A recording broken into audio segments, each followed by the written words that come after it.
Hey everybody, today I'm going to show you how to make this cute herringbone pumpkin for fall. Sit back and let's have some fun.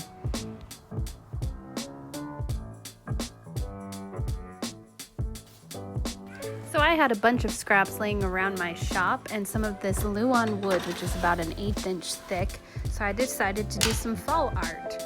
So I started with this luan wood. It's pretty cheap. It's like $5 for a 2x2 square at Lowe's. And I took my crayon here and I just traced out a pumpkin shape. It's just kind of an oblong shape with a little stem at the top. It's pretty easy to draw a pumpkin. You can also find some things online, Google them, print them, and use them as a stencil if you need to. Once I got my shape on the board in a way that I felt comfortable or happy with, I took my jigsaw and got to cutting.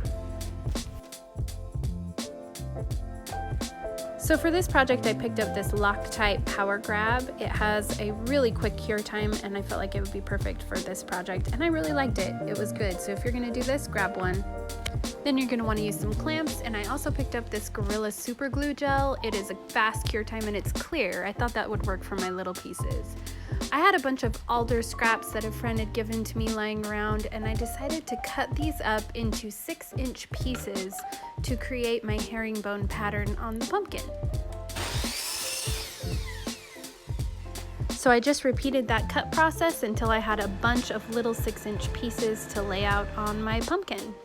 Once I found my herringbone style, I laid them all out first, and then I took the Loctite and began to glue each piece down. When I do herringbone, I like to clamp down the first 2 cross pieces. That helps my pattern stay in line while I do the rest, and then I'll come back and glue those 2 pieces in at the end.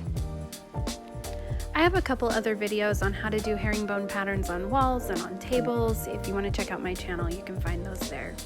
Once that was all done and glued up, I decided to cut the pumpkin out and cut the extra pieces off.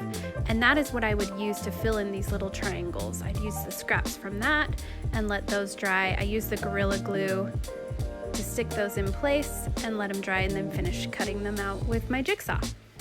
And that's it. Now it just needs some stain and clear coat and it's all finished. It's a cute little art piece and super quick to do. Thanks for tuning in, you guys. Don't forget to like and subscribe for more videos like this.